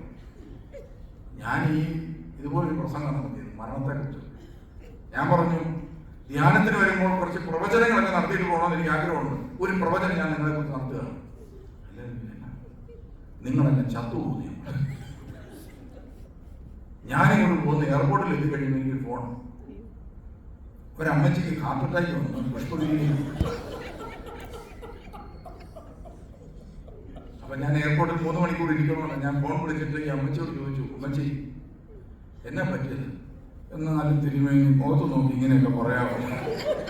സത്യമാണെങ്കിൽ എത്ര പേടി ആളുകൾ മറ്റു മരിക്കാൻ ഒരു നിമിഷം കൊണ്ട് കർത്താവിനോട് ആത്മാവ്. പക്ഷെ കർത്താവിന് കയറി ഇടപെടാൻ പറ്റാത്ത ഒരൊറ്റ സ്ഥലം മാത്രമേ ഉള്ളൂ. അതേതാണെന്നറിയോ? മനസ്സ്. അതിന്റെ കീ നമ്മുടെ കയ്യിലാണ്. അതുകൊണ്ടാണ് കർത്താവിന് ഇങ്ങനെ പറയേണ്ടി വന്നത്. എന്താണ്? ദൈവരാജ്യം നിങ്ങൾ അടുത്തുണ്ട്, ഞാൻ തരും. പരിശുദ്ധാത്മാവിനെ ഞാൻ തരും. പക്ഷേ ഒരു ശരീരം ഞാൻ നിങ്ങൾക്ക് തരാം. എന്റെ ശരീരം ഞാൻ നിങ്ങൾക്ക് തരും, അതും തന്നു. എന്റെ ആത്മാവിനെ ഞാൻ നിങ്ങൾക്ക് തരുന്നു, അതും തന്നു. എന്റെ മനസ്സ്, അതാണ് സുവിശേഷം, അതും ഞാൻ തന്നു. പക്ഷെ നിങ്ങൾ എന്ത് ചെയ്യണം? നിങ്ങളുടെ മനസ്സ് സുവിശേഷത്തിന്റെ മനസ്സായി മാറണം, അഥവാ ക്രിസ്തുവിന്റെ മനസ്സായി മാറണം. ഇത് ദൈവം നമ്മൾ ഡിമാൻഡ് ചെയ്യണം. അങ്ങനെ എപ്പോഴാണോ, ഏതെല്ലാം മേഖലകളിലാണോ ക്രിസ്തുവിന്റെ മനസ്സായി നമ്മുടെ മനസ്സ് രൂപാന്തരപ്പെടുന്നത്, ആ മേഖലകളിലേക്കെല്ലാം ദൈവത്തിന്റെ പരിശുദ്ധാത്മാവ് ഇതാ ഇറങ്ങി വരാൻ. ഇവിടെ ഈ പുതു വെള്ളം വരുമ്പോൾ മീൻ എങ്ങനെ ചാടാതിരിക്കുന്നു, അതുപോലെ പരിശുദ്ധാത്മാവ് ഓരോ ബലിവേദിയിലും, ഓരോ ബലിപീഠത്തിന് മുമ്പിലും, ഓരോ സുവിശേഷ പ്രഘോഷണ വേദിയിലും പരിശുദ്ധാത്മാവ് കാത്തിരിക്കുകയാണ്. നമ്മൾ വിചാരിക്കുന്ന പോലെ പരിശുദ്ധാത്മാവേ പറയണം എന്നൊന്നും പറയണ്ട. ഒരു ചാൻസ് കൊടുത്താൽ മതി, ചാടി തരുന്നത് കാത്തിരിക്കുക. പക്ഷെ പ്രശ്നം എന്താണ്? നമ്മുടെ മനസ്സ് നമ്മൾ കൊടുത്തിട്ടില്ല. നമ്മുടെ മനസ്സ് നമ്മൾ ക്രിസ്തുവിന് വിട്ടുകൊടുത്തിട്ടില്ല പ്രിയമുള്ളവരെ. അതാണ് നമ്മുടെ പ്രശ്നം. അതൊന്ന് കൊടുത്തു കഴിഞ്ഞാൽ, അതൊന്ന് രൂപാന്തരപ്പെടുത്തി കഴിഞ്ഞാൽ ബാക്കി കർത്താവ്. അപ്പൊ ഈ മാനസാന്തരം നമ്മളിൽ അടിസ്ഥാനപരമായി നടക്കണം. അതുകൊണ്ടാണ് കർത്താവ് ഏദൻ തോട്ടത്തിൽ തന്നെ മനുഷ്യനെ ആക്കിയ ശേഷം രണ്ട് വഴികൾ, രണ്ട് മരം വെച്ച് പിടിപ്പിച്ചിട്ടുണ്ട്. നടുക്ക് ഒത്തിരി മരം ഉണ്ടായിരുന്നു, ഏത് വേണമെങ്കിലും കുറച്ച് തിന്നാം. പക്ഷെ രണ്ട് മരം കാണിച്ചിട്ടല്ല പറഞ്ഞത്. ഒരു മരം, അതേതായിരുന്നു? ജീവവൃക്ഷത്തിന്റെ മരം, ഫലം പറഞ്ഞു പറയും ജീവവൃക്ഷം. മറ്റേ മരം ഏതാ? മറ്റേ രണ്ട് മരമില്ലായിരുന്നു. ഏതൻ തോട്ടത്തിനാണെങ്കിൽ രണ്ടില്ല, ഒന്ന് ആരും വെടികൊണ്ട് പോയിരുന്നു. രണ്ട് മരവും, ഒന്ന് ജീവവൃക്ഷം, ആരും ഒരു മരം, വേറെ ഒരു മരം കൂടെ ഉണ്ട്. ഇതിനകത്തില്ലേ, ബൈബിളില്ലേ? ആ, നന്മ തിന്മകളെ കുറിച്ചുള്ള അറിവിന്റെ വൃക്ഷത്തിന്റെ ഫലം പുറപ്പെടുവിക്കുന്ന ഒരു മരം. അങ്ങനെ രണ്ട് മരം നിൽക്കുകയാണ് പുറത്ത്. ഇതിലേതാണ് തിന്നാൻ പാടില്ലെന്ന് പറഞ്ഞത്?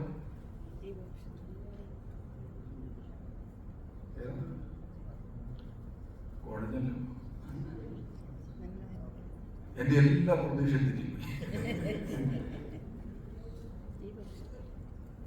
ദൈവം എന്നെ കൊണ്ട് ഇത് പറയിപ്പിച്ചതാണോ? ഏതാ കഴിക്കാൻ പാടില്ലെന്ന് പറഞ്ഞത്? നന്മ തിന്മകളെ കുറിച്ചുള്ള അറിവിന്റെ വൃക്ഷത്തിന്റെ ഫലം തിന്നരുത്, തിന്നാൽ നീ മരിക്കും. ജീവവൃക്ഷത്തിന്റെ ഫലം നിനക്ക് തിന്നാം, തിന്നാൽ നീ ജീവിക്കും. അങ്ങനെ രണ്ട് മരങ്ങളാണ്. ഞാൻ ഇതിനെ രണ്ട് വഴിയായിട്ടാണ് വ്യാഖ്യാനിക്കുന്നത്. രണ്ട് വഴിയായിട്ട് രണ്ടാമത് രണ്ട് വഴിയായിട്ട് കാണും. ഇതിൽ നന്മതിന്മകളെ കുറിച്ചുള്ള അറിവിന്റെ വൃക്ഷത്തിന്റെ ഫലം എന്ന് പറയുന്നത് പാക്കേജാണ്. 4 സാധനങ്ങളുടെ പാക്കേജാണ്. മാനസാന്തരവുമായി ബന്ധപ്പെട്ട ഏറ്റവും പ്രധാനപ്പെട്ട ഒരു റൂട്ടാണ് ഈ സാധനത്തിനകത്ത് ചെയ്യുന്നത്. അതിനകത്ത് ഏറ്റവും പ്രധാനപ്പെട്ട 4 പീസിൽ ഒന്ന് നന്മ. ഏതാണ്? നന്മ. 2 തിന്മ, 3 അറിവ്, 4 മരണം. ഏതൊക്കെയാണെന്ന് പറയോ? 1 നന്മ, 2 തിന്മ, 3 അറിവ്, 4 മരണം. ഇത് 4ന്റെ പാക്കേജാണ്. ഇതിൽ നന്മ വേണമെന്ന് ആഗ്രഹിക്കുന്നവരെന്ന് കൈകൊടുക്കും. നന്മയും വേണ്ടേ? നന്മ വേണ്ടി ഒരു കൈകൊടുക്കും. തിന്മ വേണമെന്ന് ആഗ്രഹിക്കുന്നവരെ അറിവ് വേണമെന്ന് ആഗ്രഹിക്കുന്നവരെ അറിവ്, അത് ഭൂരിപക്ഷം വേണ്ട. മരണം വേണമെന്ന് ആഗ്രഹിക്കുന്നവരെ അതും വേണം. ഈ അമേരിക്കയിലായാലും ഇത്രയും ബുദ്ധിമുട്ടാണോ? മരണം വരെ നിങ്ങൾ ചോദിക്കാനും മാത്രം. സത്യത്തിൽ നിങ്ങൾ കൈപൊക്കിയത് ഇപ്പൊ എന്തിനു വേണ്ടിയാണെന്നറിയോ? ദൈവം ഒരിക്കലും തിന്നരുതെന്ന് പറഞ്ഞ സാധനം വേണോന്ന് ചോദിച്ചു പറയുന്ന പിന്നെ ഒരു ചെറിയ പീസ് പോലെ ഇത്രയും ഹവ്വ ചെയ്യുന്നുള്ളൂ. ഇപ്പൊ മനസ്സിലായില്ലേ നിങ്ങൾ ആരുടെ മക്കളാണ്? ഹവ്വയുടെ മക്കളാണ്. ഇപ്പൊ സാത്താൻ വന്നിട്ട് ഇത് 4 കുറിച്ച് വന്നു കഴിഞ്ഞാൽ വീണ്ടും അതെടുത്ത് കഴിയും. ഇതാണ് നമ്മുടെ അവസ്ഥ. അപ്പൊ പ്രിയമുള്ളവരെ, കർത്താവ് എന്താ പറഞ്ഞത്? നിനക്ക് നന്മയാണെന്ന് ഓർത്ത് എല്ലാം എടുത്ത് തിന്നരുത്, എല്ലാം ആസ്വദിക്കാൻ പോകരുത്. നമുക്ക് ഓരോ സമയത്ത് ഓരോന്ന് നന്മയാണെന്ന് തോന്നും, പക്ഷെ എല്ലാം തീർത്ത് തിന്നരുത്. ചില പെൺകുട്ടികളെ നമുക്ക് മാതാപിതാക്കന്മാരെ കൊണ്ടുവരുന്നതാണ്. അവൾ പറയും, എനിക്കിത് തന്നെ മതി.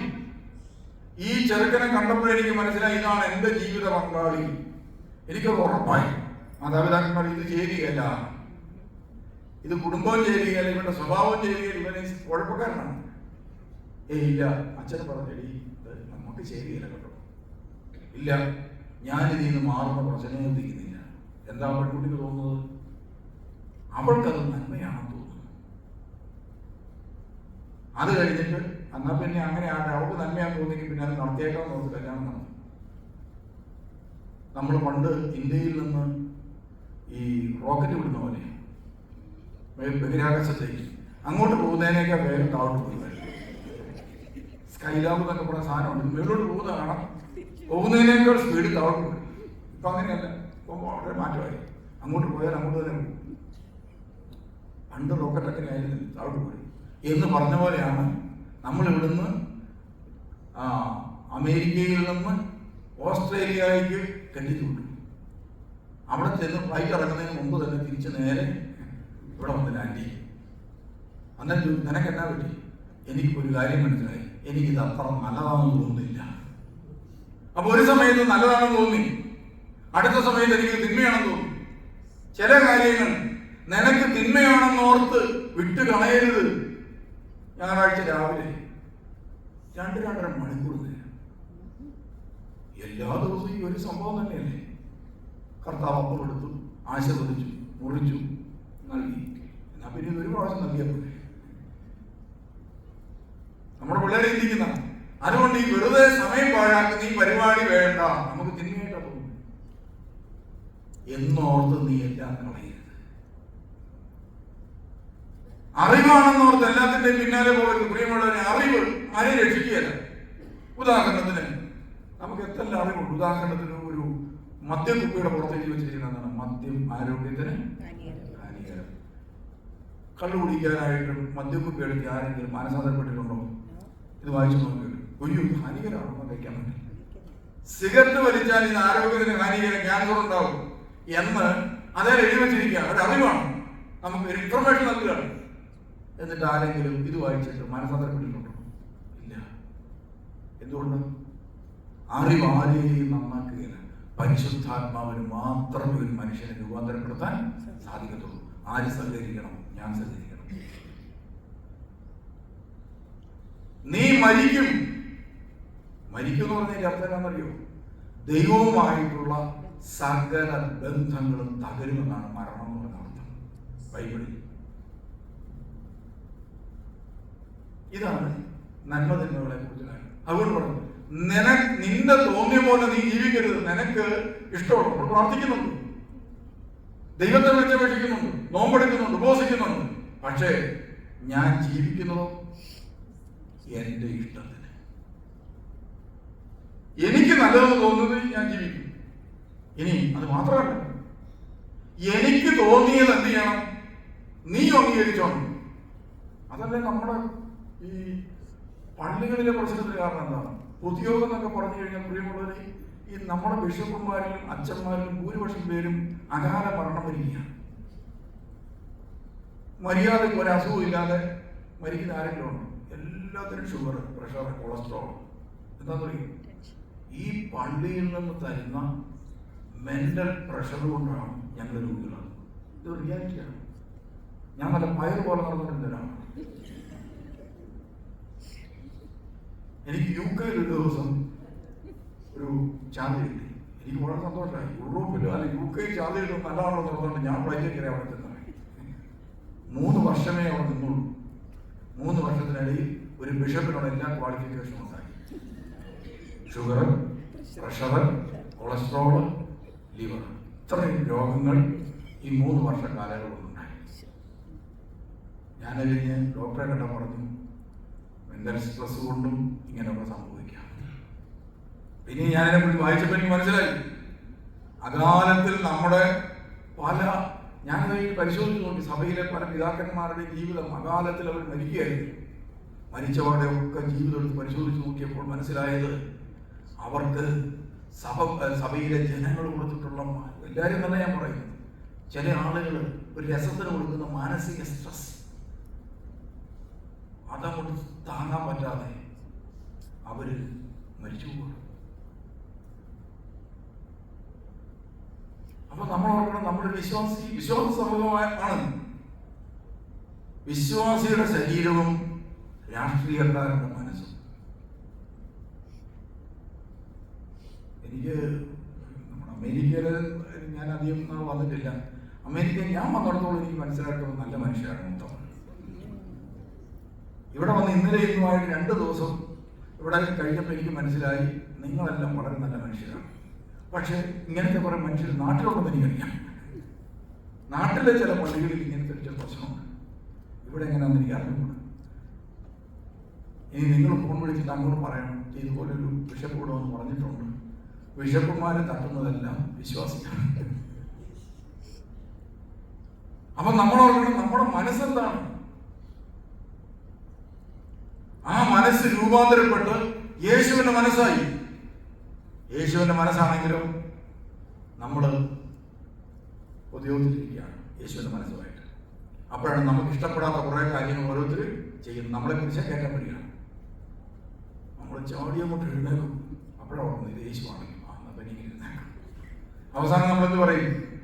പൊതുയോഗം കഴിയുമ്പോൾ, പിതാവേ, ഇവർ ചെയ്യുന്നത് എന്തെന്നറിയാത്തതിനാൽ ഇവരോട് ക്ഷമിക്കണം. പറയുമോ? പറയില്ല.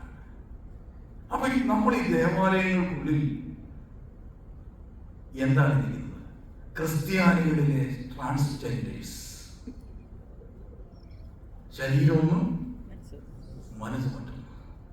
ക്രിസ്തു പറയുകയാണ്, എന്റെ ശരീരം ഞാൻ നിങ്ങൾക്ക് തരികയാണ്. എന്തിനാ ഈ ശരീരം തരുന്നത്? എന്തിനാണ് ക്രിസ്തു നമുക്ക് ശരീരം നൽകുന്നത്? ഒരു ബലിക്ക് വേണ്ടിയാണ്.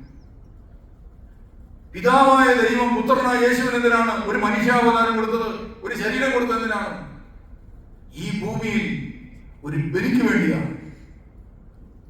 അങ്ങനെയെങ്കിൽ ഇതാ ഒരു ബലിപീഠം പണിതിട്ട് ആ ബലിപീഠത്തിൽ നിന്ന് ക്രിസ്തു ഒരു പുരോഹിതനിലൂടെ നമ്മളോട് പറയുകയാണ്, ഇതാ എന്റെ ശരീരം, ഇതാ എന്റെ രക്തം, നിങ്ങൾ വാങ്ങി ഭക്ഷിപ്പീൻ.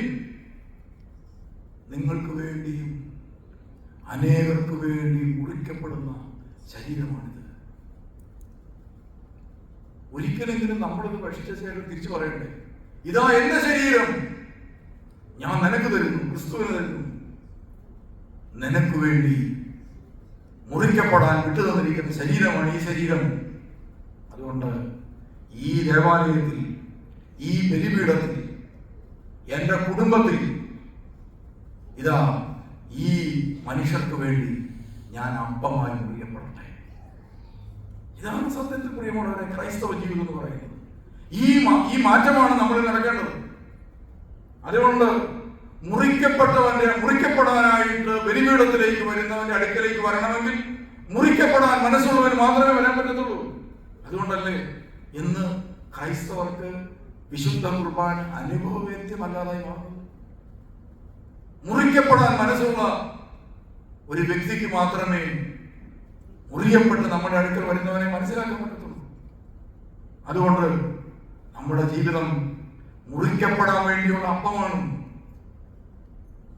പങ്കുവെക്കപ്പെടാൻ വേണ്ടിയുള്ള അപ്പമാണ്, ആർക്കൊക്കെയോ വേണ്ടി പങ്കുവെക്കപ്പെടാനുള്ള അപ്പമാണ്. പെസഹായുടെ ബലി നിങ്ങൾ നോക്കി.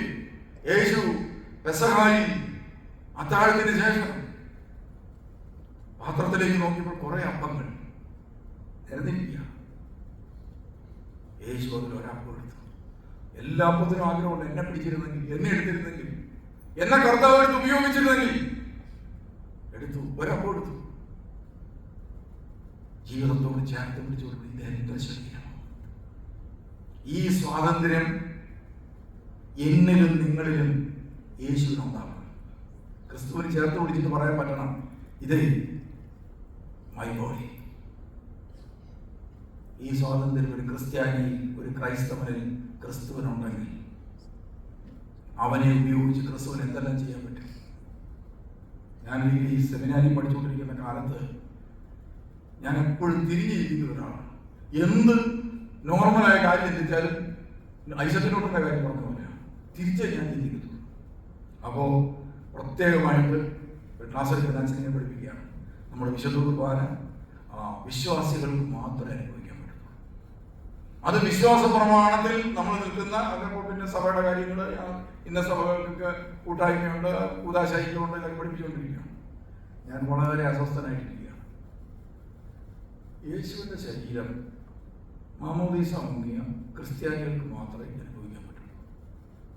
സത്യത്തിൽ യേശു വന്നത് ആർക്ക് വേണ്ടിയാണ്? സകല മാനവ കുലത്തിനു വേണ്ടി വന്നതാണ്. അങ്ങനെയാണെങ്കിൽ യേശുവിന്റെ ശരീരം ഈ മാനവ കുലത്തിന് നിഷേധിക്കുന്നത് ശരിയാണ്? ഇതാണ് എന്റെ ചോദ്യം. ഈ ചോദ്യം ഞാൻ സെമിനാരിൽ ചോദിച്ചില്ല. ചോദിച്ചിരുന്നത് ബിഷപ്പാകില്ലായിരുന്നു, പുറത്താക്കിയില്ല. ഞാനിത് മനസ്സിലിട്ടോണ്ട് വിഷമിച്ചുകൊണ്ടിരിക്കുകയാണ്. ഞാൻ കർത്താവ് എന്നെ ഇടപാടായത് ഒരാൾ വന്നിട്ട് എന്നോട് ചോദിക്കുകയാണ്, യേശുവിന്റെ ശരീരമല്ലേ, എനിക്ക് ഇത്തിരി തരുമോ? എനിക്ക് യേശുവിന്റെ ശരീരം വേണം. എനിക്ക് കൊടുക്കാൻ പറ്റുമോ? കൊടുക്കാൻ പറ്റില്ല. ഞാനിത് വളരെ അസ്വസ്ഥനായി. ഞാൻ പലപ്പോഴും പ്രാർത്ഥിക്കുമ്പോൾ ദൈവത്തോട് ചോദിക്കാറുണ്ട്, കർത്താവേ, ഈ തിരിശരീര രക്തങ്ങൾ ക്രിസ്തുവിനെ സ്വീകരിക്കാൻ മാമോദീസ മുങ്ങി വന്നവർക്ക് മാത്രമേ കൊടുക്കുന്നുള്ളെങ്കിൽ വിജാതീയരായ ഇവർ എങ്ങനെ ക്രിസ്തുവിന്റെ ശരീര രക്തങ്ങൾ ഭക്ഷിച്ചിട്ട് വേണം അവർക്ക് മാമോദീസം കിട്ടാൻ, അവർക്ക് നിത്യജീവൻ കിട്ടാൻ? ഇത് നമ്മൾ പറയുന്നത് ഇത് നിത്യജീവന് വേണ്ടിയുള്ള അപ്പമാണ്. അപ്പോ ഒരു വ്യക്തിയുടെ നിത്യജീവൻ സമയമായിട്ട് ഇങ്ങനെ മുടക്കുന്നത് ശരിയാണ്? അതാണ് എൻ്റെ കൺഫ്യൂഷൻ. ഞാനത് പലപ്പോഴും കർത്താവിനോട് ചോദിച്ചിട്ടുണ്ട്. ഈ കാര്യത്തിൽ മാത്രം കർത്താവ് ഒരു കൃത്യമായ മറുപടി നൽകാതെ കുറെ കാലം അങ്ങനെ പോയി. ഒരു ദിവസം എനിക്കൊരു മറുപടി കിട്ടി. കർത്താവ് പറഞ്ഞു, ആർക്കും എൻ്റെ ശരീരം നിഷേധിക്കാനാവില്ല. എനിക്ക് സന്തോഷം. അപ്പോൾ ഞാൻ ചോദിച്ചു കർത്താവിനോട്, എന്നാൽ പിന്നെ അപ്പുറത്തെ വീട്ടിലെ രാഘവനും നാളെ കുമാർ കൊടുക്കാതിരിക്കുമല്ലോ അല്ലേ? കൊടുക്കാം. പക്ഷേ അവന് വേണ്ടി മുറിക്കപ്പെടേണ്ട അപ്പം നീയാണ്. നമ്മളാണ് നമ്മളിവിടെ വന്നിരിക്കുക. ഏതാണ് ക്രിസ്തുവിന്റെ ശരീരമാകാൻ വേണ്ടി. ക്രിസ്തുവിന്റെ ശരീരം നമുക്ക് തന്നു. നമ്മുടെ ശരീരവും ക്രിസ്തുവിന്റെ ശരീരം ഒന്നായി. ഇനി ക്രിസ്തുവിന് വേണ്ടി ഈ ശരീരം ആ ഹൈന്ദവന് വേണ്ടി, അവിശ്വാസിക്ക് വേണ്ടി, പാപിക്ക് വേണ്ടി ചരിക്കേണ്ടത് ഞാനാണ്, സംസാരിക്കേണ്ടത് ഞാനാണ്, അവൻ അപ്പമായി തീരേണ്ടത് ഞാനാണ്, അവന് ദാഹജലമായി മാറേണ്ടത് ഞാനാണ്, അവന് സ്നേഹമായി മാറേണ്ടത് ഞാനാണ്. അവന് വേണ്ടി ഒരിക്കൽ കൂടി ഒരു ബലി അർപ്പിക്കണമെങ്കിൽ ക്രിസ്തുവിനോട് ചേർന്ന് നിന്നുകൊണ്ട് ആ ബലി നമ്മുടെ ജീവിതമാകണം. അതാണ് ക്രിസ്ത്യാനി എന്ന് പറയുന്നത്. ബലിക്ക് വേണ്ടി മാത്രം വിളിക്കപ്പെട്ടിരിക്കുന്ന ഒരു ബലിമൃഗത്തെ പോലെയാണ് ഒരു ഞായറാഴ്ച ദിവസം പ്രിയമുള്ളവരെ ഒരു വിശ്വാസി ഈ ബലിപീഠത്തിന് മുന്നിൽ വരുന്നത്. അങ്ങനെയാണെങ്കിൽ നമ്മളുടെ ജീവിതം, നമ്മുടെ ഈ ജീവിതം, ഇതും ബലിപീഠവും തമ്മിലുള്ള നമ്മുടെ അകലം എത്രയുണ്ട് നമ്മൾ നോക്കണം. അതാണ് നമ്മുടെ മാനസാന്തരം. സ്വയം മുറിക്കപ്പെടാൻ വേണ്ടി വിട്ടുകൊടുക്കാൻ ഇനി എനിക്ക് എന്തുമാത്രം ദൂരം ബാക്കിയുണ്ട്? നമ്മുടെ അവസരം, നമ്മുടെ ചാൻസ് എന്നാണ്. അത് മാത്രം നമ്മൾ കാത്തിരിക്കുക. അപ്പൊ ദൈവം നമുക്ക് അവസരം നൽകും, മുറിക്കപ്പെടാൻ അവസരം നൽകും. എങ്ങനെയാണ്? പല രീതിയിലാണ് നമ്മൾ മുറിക്കപ്പെടുന്നത്.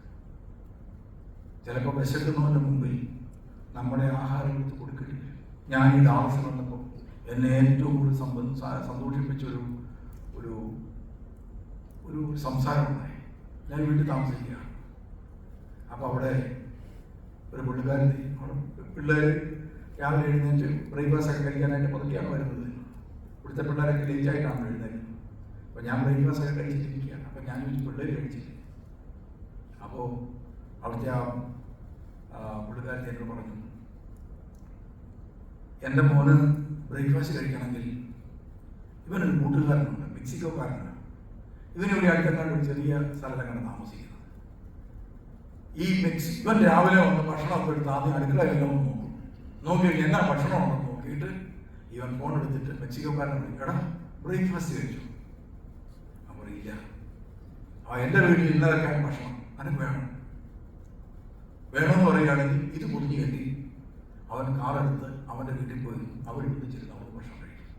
ഇല്ലെങ്കിൽ കാറും എടുത്തുകൊണ്ട് പോയി അവനെ കൂട്ടിക്കൊണ്ട് ഇവിടെ വന്നിട്ട് ഈ ഭക്ഷണം ഒന്നിച്ചിരുന്ന് കഴിക്കും. എന്നിട്ട് അമ്മ പറഞ്ഞു ആത്മഗതം ചെയ്ത വാക്കാണ് എന്നെ വല്ലാതെ സന്തോഷിപ്പിച്ചത്. ആ സ്ത്രീ പറയുക, എൻ്റെ ഈ അമേരിക്കയിലെ ജീവിതം കൊണ്ട് എൻ്റെ കുഞ്ഞുങ്ങളിൽ ഈ നന്മ കാണുന്നതാണ് എനിക്കിപ്പോൾ ആകെപ്പാടുള്ള പ്രത്യാശ. എൻ്റെ കുഞ്ഞുങ്ങളിൽ ചില നന്മകൾ പ്രത്യക്ഷം. ഞാൻ ഇത്രയും കാലം ജീവിച്ചു, യേശുവിനെ വിളിച്ച് പ്രാർത്ഥിച്ചു ഒക്കെ ജീവിച്ചു. എൻ്റെ കുഞ്ഞുങ്ങളിൽ ക്രിസ്തുവിൻ്റെ നന്മ അറിയാതെ പ്രത്യക്ഷപ്പെടുന്നത് കാണുമ്പോൾ അത് മാത്രമേ ഉള്ളൂ ഈ അമേരിക്കയിൽ എനിക്കൊരു സന്തോഷം. പുറത്തെ നമ്മുടെയൊക്കെ ജീവിതം ഇതാ ഇതുപോലെ അപ്പമായി മുറിക്കപ്പെടേണ്ട ജീവിതം, ഇതുപോലെ പങ്കുവെക്കപ്പെടേണ്ട ജീവിതമാണ്. അതിനുവേണ്ടി നമ്മുടെ മനസ്സ് നമ്മൾ രൂപാന്തരപ്പെടുത്തണം. അതിനുവേണ്ടി നമ്മുടെ മനസ്സ് നമ്മൾ രൂപാന്തരപ്പെടുത്തണം. അപ്പോൾ പരിശുദ്ധാത്മാവ് നമ്മുടെ ജീവിതത്തിലേക്ക് ഉദിച്ചു പോയാൽ കാത്തിരിക്കുകയാണ്. ഞാൻ സമയം അവസാനിച്ചതുകൊണ്ട് നിർത്തുകയാണ്. ഞാൻ സാധാരണ പ്രസംഗിക്കാൻ തുടങ്ങിയാൽ 2 മണിക്കൂറൊക്കെ തട്ടിക്കളയും. പിന്നെ നിങ്ങൾ എന്നെ തട്ടും. അതുകൊണ്ട് ഞാൻ അവസാനിപ്പിക്കുകയാണ്. നമുക്ക് നമ്മുടെ ജീവിതത്തെക്കുറിച്ച് ഓർക്കാം. നമ്മുടെ മനസ്സ് ആരുടെ മനസ്സാണ്? നമ്മളൊരു ക്രൈസ്തവന്റെ ശരീരമാണ് നമുക്ക് കിട്ടിയത്. ക്രിസ്തുവിന്റെ ശരീരം നമുക്ക് കിട്ടിക്കഴിഞ്ഞു. നമ്മൾ സ്വീകരിച്ചു കഴിഞ്ഞു. ക്രിസ്തുവിന്റെ ആത്മാവിനെ ദൈവം നമുക്ക് തന്നു കഴിഞ്ഞു. ക്രിസ്തുവിന്റെ മനസ്സ് ആർജിക്കേണ്ടത് എൻ്റെ മനസ്സിനെ ക്രിസ്തുവിന് കൊടുത്തുകൊണ്ടാണ്. അതുകൊണ്ട് ക്രിസ്തുവിന്റെ മനസ്സിനെ നമുക്ക് ചോദിച്ചു പോകാം. ഇതാണ് ക്രിസ്തുവിന്റെ മനസ്സ്. ഇതിനുള്ളിലുണ്ട് ക്രിസ്തുവിന്റെ മനസ്സ്. ഈ വേദപുസ്തകത്തിന്റെ വാക്കുകളിലൂടെ നമ്മുടെ കണ്ണുകൾ ഓടുമ്പോൾ അവന്റെ മനസ്സായി നമ്മുടെ മനസ്സ് രൂപാന്തരപ്പെടുന്നതാണ് ദൈവരാജ്യ സമാഗതമാകുന്നത് നമ്മുടെ ജീവിതത്തിൽ. ഇന്ന് വരെ ആരുടെയെങ്കിലും ജീവിതത്തിൽ ഉണ്ടായിട്ടുണ്ടല്ല. ഒരു ചെറിയ കഥ പറഞ്ഞാൽ തീർക്കുക. 2 മിനിറ്റ് ഉണ്ട്. അത് 1 മിനിറ്റ് കൂടി ഉണ്ട്. ഒരിക്കല് കൽക്കട്ടായ തെരുവില് ഒരു കുടിലില് ഒരമ്മ ഒരു കൊച്ചു കുടിയിരിക്കുകയാണ്. ക്രിസ്മസിന്റെ സീസണാണ്. കൊച്ചു പറഞ്ഞു, മമ്മി, ഈ ക്രിസ്മസിന് നമ്മുടെ വീട്ടിൽ ഒരു കേക്ക് മേടിക്കണം. അപ്പോൾ അമ്മ പറഞ്ഞു, എൻ്റെ പൈസയൊന്നുമില്ല, നമ്മുടെ വീട്ടിലൊന്നുമില്ല, നീ ഉണ്ണീശോയോട് പ്രാർത്ഥിക്കും, ഉണ്ണീശോയോട് കേക്ക് തരും. അവൻ 25-ാം തീയതി വരെ പ്രാർത്ഥിച്ചു. ഉണ്ണീശോയും വന്നില്ല, കേക്കും കിട്ടിയില്ല. 24-ാം തീയതി വൈകുന്നേരം അവൻ തെരുവിലേക്ക് ഇറങ്ങി. അവൻ നോക്കിയപ്പോൾ കടകളിലൊക്കെ നല്ല ഡിസൈൻ ചെയ്ത കേക്കുകൾ ഇരിക്കുക. ആളുകളൊക്കെ മേടിച്ചിട്ടുണ്ട്. മക്കള്, അപ്പനും മക്കളും ഒക്കെ വന്ന് മേടിച്ച് 1 കേക്ക് 2 കേക്ക് മേടിച്ച് ഇങ്ങനെ പ്ലാസ്റ്റിക് കൊണ്ടുപോകും. ഇവനിതെല്ലാം നോക്കി നിൽക്കുക, കന്താളിച്ച് നോക്കി നിൽക്കുക. അവരിതെല്ലാം നോക്കി നിൽക്കുമ്പോഴാണ് അവരൊരു കാഴ്ച കണ്ടത്. ഒരു വണ്ടിയിലിരിക്കുന്നു, മറച്ച് കേക്ക് ഇങ്ങനെ കയറ്റിക്കൊണ്ടിരിക്കുക. കുറെ ആളുകൾ ചേർന്ന് കേക്ക് കയറ്റിക്കൊണ്ടു പോകും. അവർ ഇത് ഭയങ്കര സംഭവമാണ്. ഞാൻ മാത്രം ഒന്നുമില്ലാത്തവനായി നിൽക്കുന്നു, എനിക്ക് മാത്രം ഒന്നുമില്ല. കേക്കുകൾ ഇങ്ങനെ കൊണ്ടുപോയിക്കൊണ്ടിരിക്കുക. അവൻ ആ തെരുവിൽ ഇങ്ങനെ നിൽക്കുമ്പോൾ പെട്ടെന്നൊരു സ്ത്രീ ഇവരുടെ അടുക്കലേക്ക് വന്നു. ഒരു വലിയ പൊതിയിലുള്ള കേക്ക് അവനെ നേരെ നീട്ടി. അവനിങ്ങനെ നോക്കി, വെള്ളിലേക്ക് നോക്കിയപ്പോൾ സ്ത്രീയാണ്. നീലക്കരയുള്ള കോട്ടൺ തുണിയിട്ട സാരി കൊടുത്ത ഒരു പൊക്കം കൊടുത്ത സ്ത്രീ അവനെ നീട്ടി. അവൻ അന്താളിപ്പോടെ ഇരിക്കാണോ എന്ന് അറിയാൻ വേണ്ടിയിട്ട് അതോ ആ അമ്മയുടെ മുഖം കൈ നീട്ടി, നീ എടുത്തോളം. പെട്ടെന്ന് അവൻ വാങ്ങി. അവൻ ആ സ്ത്രീയുടെ മുഖത്ത് നോക്കി ചോദിച്ചു, നിങ്ങളാണോ ജീസസ്? നിങ്ങളാണോ ജീസസ്? അപ്പൊ ആ സ്ത്രീ ചോദിച്ചു, എന്തുകൊണ്ടാണ് നീ അങ്ങനെ ചോദിച്ചത്? ഞാൻ കുറെ ദിവസമായി ജീസസിനോടാണ് ഒരു കേക്ക് ചോദിച്ചത്. നിങ്ങളാണ് എനിക്ക് കേക്ക് തന്നത്. നിങ്ങളാണ് ജീസസ്. പ്രിയമുള്ളവരെ, ക്രിസ്തുവിനെ മാറിപ്പോകുന്നവിടെ ആ കുട്ടി ക്രിസ്തുവിനെ മാറിപ്പോയി. ഇതാ ആ സ്ത്രീയുടെ മുഖത്ത് ക്രിസ്തുവിന്റെ മുഖം പ്രകാശിപ്പിക്കാൻ വേണ്ടി ഒരു ജീവിതം ആ സ്ത്രീക്ക് ബലി കൊടുക്കേണ്ടി വന്നു. നമ്മുടെയൊക്കെ മുഖത്ത് ക്രിസ്തുവിന്റെ രൂപം തെളിയാൻ ഇനി നമ്മൾ എന്തുമാത്രം ബലിയാകേണ്ടിയിരിക്കുന്നു എന്നുള്ളത് മാത്രം നമ്മൾ ഓരോ ദിവസവും ധ്യാന വിഷയമാക്കി മാറ്റണം. നമ്മുടെയൊക്കെ പ്രാർത്ഥന പലപ്പോഴും സത്യത്തിൽ നമ്മുടെ കാര്യങ്ങൾക്ക് വേണ്ടി മാത്രമാണ്. ഞാൻ ഓർക്കാറുണ്ട്, ഒരിക്കല് ഒരു ജോസഫ് ചേട്ടൻ, അതുകൊണ്ട് അദ്ദേഹത്തിന് യൗസേപ്പ് പിതാവിനോട് വലിയ താല്പര്യമാണ്. പള്ളിയിൽ യൗസേപ്പ് പിതാവിൻ്റെ സ്റ്റാച്യു ഇരിപ്പുണ്ട്. എല്ലാ ദിവസവും ജോസഫ് ചേട്ടൻ വന്ന് പ്രാർത്ഥിക്കും, എൻ്റെ യൗസേപ്പ് പിതാവെ 5 ലക്ഷം രൂപ കടമുണ്ട്, എങ്ങനെയെങ്കിലും ഒന്ന് വീട്ടിൽ തരണം. യൗസേപ്പ് പിതാവ് എടുത്ത് വീട്ടാനായിട്ട് ഒരു ദിവസം പ്രാർത്ഥിച്ചു, 2 ദിവസം പ്രാർത്ഥിച്ചു. കുറച്ച് ദിവസം കഴിഞ്ഞപ്പം ജോസഫ് ചേട്ടൻ ദേഷ്യം വന്നു. ജോസഫ് ചേട്ടൻ വന്ന് പറഞ്ഞു, മര്യാദയുടെ കാര്യത്തിന് തീരുമാനം ഉണ്ടാക്കിയില്ലെങ്കിൽ തല്ലിപ്പൊട്ടി ദൂരെ കളയും. വികാരിയച്ഛൻ തിരിച്ചേരിക്കകത്തൊന്ന് കേട്ടു, ഇതൊക്കെ വിലയുള്ള സ്റ്റാച്ചുവാണ്, അതുകൊണ്ട് വികാരിയച്ഛൻ ഈ സ്റ്റാച്ചു എടുത്ത് പിറ്റേ ദിവസം വൈകുന്നേരം അകത്ത് വെച്ചിട്ട് ഇവൻ വരുന്ന സമയമായപ്പോൾ ഉണ്ണിയേശുവിൻ്റെ സ്റ്റാച്ചു എടുത്ത് പുറത്ത് വെച്ചു. ഉണ്ണിയേശു വലിയ പ്രശ്നം ഉണ്ടാകില്ലെന്ന് നോക്കാം. ജോസഫ് ചേട്ടൻ വന്നിട്ട് ഉണ്ണിയേശുവിനെ കണ്ടപ്പോൾ ചോദിച്ചു, മോനെ, ചാച്ച പൈസയുടെ കാര്യം പോലെ പറഞ്ഞിട്ടാണോ പോയത്? നമ്മുടെയൊക്കെ ജീവിതത്തിൽ നമ്മൾ ബലിപീഠത്തിന്റെ മുമ്പിൽ വന്ന് നിങ്ങൾ ചോദിച്ചുകൊണ്ടിരിക്കുക, മറ്റേ കാര്യം വല്ലതും തീരുമാനമായോ? അതിൽ നിന്നൊക്കെ മാറിയിട്ട് ക്രിസ്തുവിന് വേണ്ടി ഒരു തീക്കനലായി അഗ്നി ഇറങ്ങി വരും. ഇറങ്ങുന്ന സമയത്ത് നമ്മൾ ചേർത്തിക്കണം, ഒരു കനലായി മാറണം, തീക്കനലായി മാറണം. ലോകത്തിന് തീ പിടിപ്പിക്കുന്നവരായി മാറാൻ ക്രൈസ്തവരെ ദൈവം അയച്ചിരിക്കുക. അമേരിക്കയിലേക്ക് ദൈവം മനുഷ്യരെ അയച്ചെന്തിനാണ്? അമേരിക്കയെ തീ പിടിപ്പിക്കാനാണ്. അതിനെ ഞാൻ സാധിക്കട്ടെ എന്ന് പ്രാർത്ഥിച്ചുകൊണ്ട് ഞാൻ അവസാനിപ്പിക്കും. ഒരു നിമിഷം മാത്രം കണ്ണുകൾ അടച്ചോടെ പ്രാർത്ഥിക്കും. ദൈവമേ, ഈ കൂടിവരവിനെ ഓർത്ത് നന്ദി പറയും, ഈ ദേവാലയത്തെ ഇടവയെ ഓർത്ത് നന്ദി പറയും, ഇവിടുത്തെ മക്കളുടെ നന്മകളെ ഓർത്ത് നന്ദി പറയും. ഇവർ ലോകത്തിന് വേണ്ടി ചെയ്തിട്ടുള്ള, പാവങ്ങൾക്ക് വേണ്ടി ചെയ്തിട്ടുള്ള, ബലഹീനനെ കരുതിയിട്ടുള്ള നിമിഷങ്ങളെ ഓർത്ത് നന്ദി പറയും. ലോക സുവിശേഷീകരണത്തിന് വേണ്ടി ഇവർ ചെയ്തിട്ടുള്ള സേവനങ്ങളെ കുറിച്ച് ഓർത്ത് നന്ദി പറയും. ബഹുമാനപ്പെട്ട ഷൈജു അച്ഛനെയും കുടുംബത്തെയും പ്രത്യേകം ഓർക്കും. അതോടൊപ്പം തന്നെ ജോബി അച്ഛനെയും കുടുംബത്തെ ഓർത്ത് പ്രാർത്ഥിക്കും. പ്രത്യേകിച്ച് ജന്മദിനം ആഘോഷിക്കുമ്പോൾ ജീവിത പങ്കാളിക്കും മാതാവിനും ദൈവാനുഗ്രഹങ്ങൾ കൊടുക്കണമെന്ന് പ്രാർത്ഥിക്കും. ഇടവകയിലെ ഭരണസമിതി അംഗങ്ങളെ, ആത്മീയ സംഘടനകളെ എല്ലാവരെയും ഓർത്ത് പ്രാർത്ഥിക്കും. എല്ലാവരെയും അനുഗ്രഹിക്കണമെന്ന് പ്രാർത്ഥിക്കുന്നു. പിതാവിൻ്റെയും പുത്രൻ്റെയും പരിശുദ്ധ റൂഹായുടെയും നാമത്തിൽ തന്നെ ആമേൻ. ഇടവകയിലേക്ക് കടന്നു വരുവാനും നിങ്ങളോട് ഒപ്പം ഈ 2 ദിവസം ഞാൻ ഷൈജോച്ചൻ്റെ കൂടെ ആയിരുന്നു. സത്യത്തിൽ ഒരു നല്ല ധ്യാനാനുഭവമായിരുന്നു. ആ വീട്ടിലുള്ള താമസവും പ്രാർത്ഥനയും ഒക്കെ വലിയൊരു അനുഭവമായിരുന്നു. അങ്ങനെ നാളെ രാവിലെ ഞാൻ ഇവിടുന്ന് പോയി മസ്കീറ്റ് പള്ളിയിൽ കുർബാന ചെല്ലും. അതിനുശേഷം തിരിച്ച് താമസത്തിലേക്ക് പോകും. പിന്നെ ഒരു കൺവെൻഷൻ ഉണ്ട്, നമ്മുടെ പ്രധാനപ്പെട്ട കൺവെൻഷൻ ഉണ്ട്. നിങ്ങളെല്ലാവരും കൺവെൻഷന് വരണം, ഇല്ലെങ്കിൽ എനിക്ക് കുറ്റമാവും, ഷൈജോച്ചനും കുറ്റമാവും. അതുകൊണ്ട് നിങ്ങൾ വരണം. അവിടെ ഈ കൺവെൻഷൻ ഒന്ന് വന്ന് മുഖം കാണിച്ചിട്ട് പോകാൻ പ്രത്യേകം ശ്രദ്ധിക്കണമെന്ന് ഓർമ്മിപ്പിച്ചുകൊണ്ട് എല്ലാവരോടും സ്നേഹവും നന്ദിയും അറിയിക്കുന്നു. അതോടൊപ്പം നാട്ടിൽ വരുമ്പോൾ ഞാൻ കോട്ടയത്ത് തൂത്തൂട്ടി, മണർകാട് പള്ളിയുടെ തൊട്ടടുത്തുള്ള ഒരു സ്ഥലമാണ് തൂത്തൂട്ടി, തമിഴ്നാട്ടിലല്ല. അതുകൊണ്ട് നിങ്ങളതിലെ കടന്നു പോകുമ്പോൾ അവിടെ വരുവാനായിട്ട് നിങ്ങളെല്ലാവരെയും ക്ഷണിക്കുന്നു. ദൈവം നിങ്ങളെല്ലാവരെയും സമൃദ്ധമായിട്ട് ട്രസ്റ്റി എൽ ഡി തോമസ് ചുരുങ്ങിയ വാക്കുകൾ